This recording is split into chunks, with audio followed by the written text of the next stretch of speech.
Indian foreign policy due to its geography.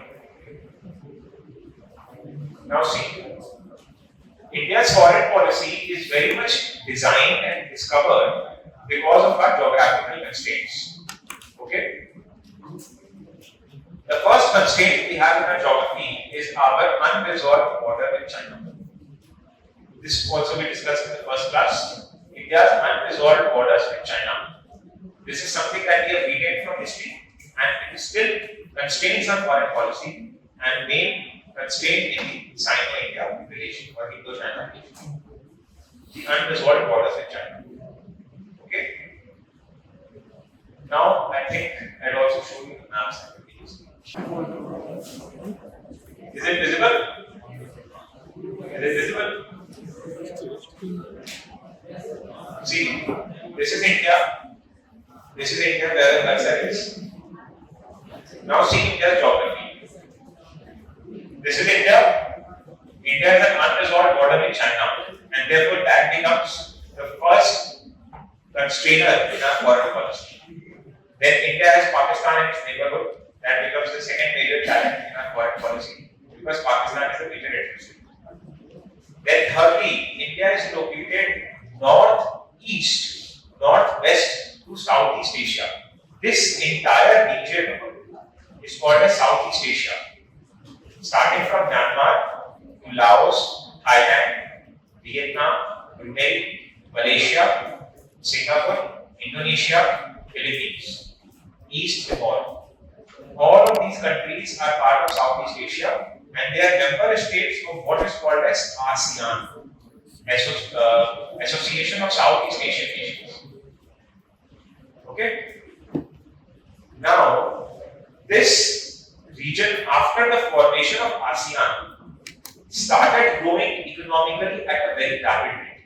Till 1970s, ASEAN countries were very much in conflict with one another. For example, Singapore and Malaysia, Singapore came out of Malaysia and they were in conflict. Indonesia was conflict with Malaysia. So these countries were in conflict with each other.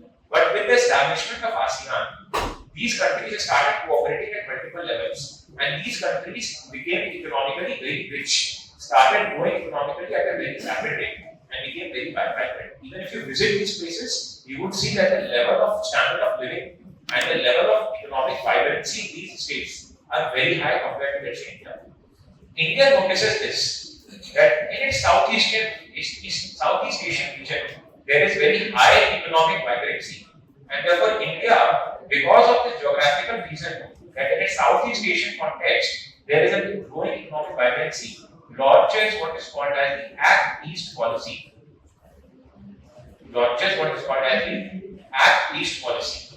Okay? So again, because of the geography, where Southeast Asia is located as an economically very vibrant region besides India, India launches a policy known as the Act East policy.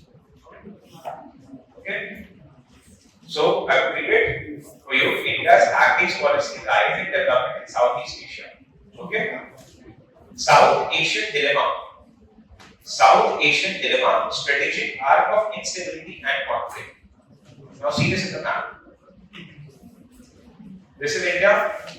There is conflict in Pakistan. There is conflict in Afghanistan. There is conflict in Iran, between Iran and Israel. Okay? Then there is turmoil going on in Bangladesh.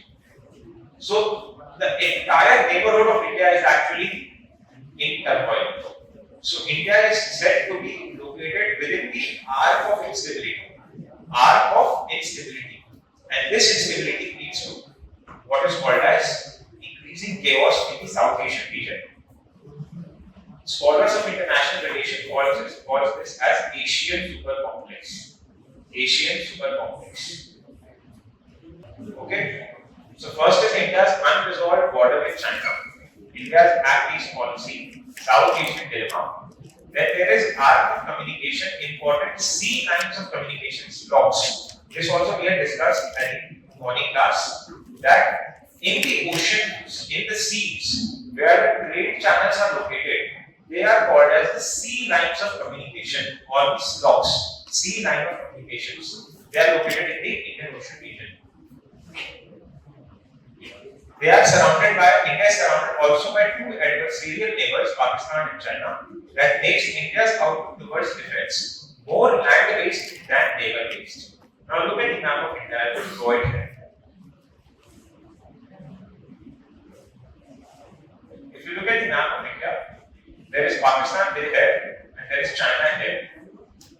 Both are land-based adversaries. China would cause challenges in land, Pakistan would cause challenges in land. This forces India to invest majorly in its defense towards the northern sector in the land regions. Therefore, you would see that major stationing of troops is in this region. Most of our theatre commands in future will also be formed in this region. Whereas Indian Ocean, which is very important strategically for Indian trade and security, remains relatively neglected.